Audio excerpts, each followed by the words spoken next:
So you just saw Fallout 4 go on sale and decided to finally see what all the hype/trash talk is all about. Maybe you aren't quite drawn to the gunplay aspects, or maybe you just want to see everything the game has to offer, but regardless of your motivation, settlement building has caught your attention. Settlement building can be a fun, engaging, and satisfying way to waste an afternoon. There is certainly no shortage of locations to develop, but regardless of whether you like to construct squalid little shanty towns or heavy fortifications, some build sites are definitely better than others. That's why today we're going to be taking you through the 5 best settlement build locations in Fallout 4. Before we begin, we are primarily going to be focusing on aspects of the build site itself, but some gameplay features such as convenience of travel, crisis events, and object restrictions may influence some of our choices here. We will not be considering features that can be improved with mods or console commands. With all that out of the way, I'm Gray, this is Gray Gaming, and without any further ado, let's jump right in at number 5.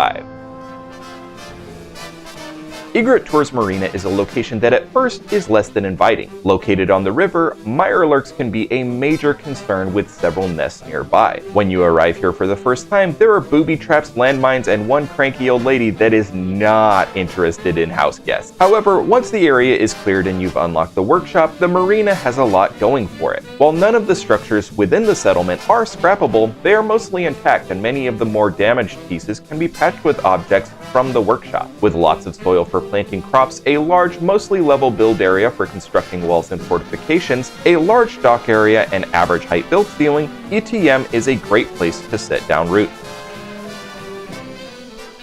Many of you who are familiar with Dalton Farm may be surprised to see it on this list, but hear us out before you start furiously pounding on your keyboards. With the exception of a small fishing pier and some wood foundation posts, all of the structures at Dalton Farm can be scrapped, leaving you almost full reign of the rather large build area. It also has a ton of buildable real estate over the water, so if you're looking to try your hand at a waterfront nautical themed settlement, look no further. In all fairness though, Dalton Farm doesn't come without its drawbacks. The rough terrain can be difficult to work around, and personal experience seems to show that it gets attacked with unusually high frequency, meaning you're going to have to make frequent trips back to the island to save the day. The Abernathys are a nice family living in the relatively safe, if out of the way, northwest corner of the Commonwealth. Its close proximity to Vault 111 makes Abernathy Farm one of the first settlements many players unlock, but the large unscrappable wood shack the Abernathys call home and a tato farm built on a sloping hillside make it difficult for unseasoned players to turn into a full-fledged community. But for those with a bit of vision and persistence, it doesn't get much better in the vanilla game. The farm covers several acres of buildable real estate and boasts a build ceiling in the stratosphere. The options for Abernathy Farm are virtually endless. Whether you intend to build a ramshackle trading post or multiple skyscrapers 20 stories in height, you're bound to create a memorable settlement you can be proud of.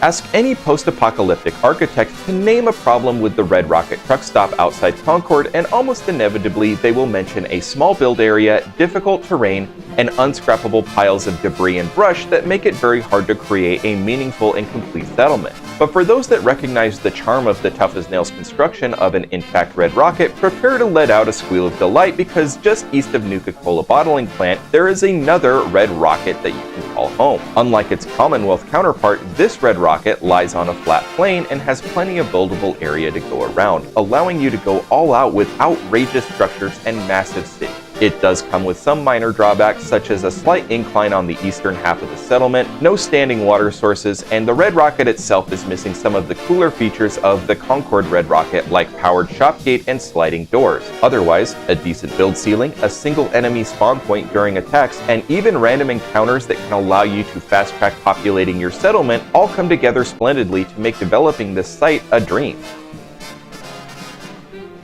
Okay, was this one a surprise to anyone? Other than the fact that it's the location that put this channel on the map, Starlight Drivein has a lot to offer. All of the pre-war structures are still standing and mostly intact, making it less annoying that you can't scrap any of them. The terrain is the most level in the entire vanilla game, making building here simpler than any other location. The parking lot is expansive and even has a small sinkhole filled with water that's just large enough for a few water purifiers. At the risk of sounding like the post-apocalyptic successor to Remax, it's a great location location, situated at a major crossroad that allows this settlement to serve as base camp no matter where you feel like exploring next. A taller than average build ceiling provides great options for tall structures, and lack of difficult terrain means it's easy to plan defenses around. Top all these off with a completely unrestricted assortment of objects that you can build at this location, and Starlight Drivein easily takes the cake for best settlement location in Fallout 4. So that's our list. Did any of these surprise you? Let us know your favorite settlement location in the comments. As always, smash that like button if you would like to see more content like this on our channel, and subscribe and hit that notification bell so you know every time we upload a new video.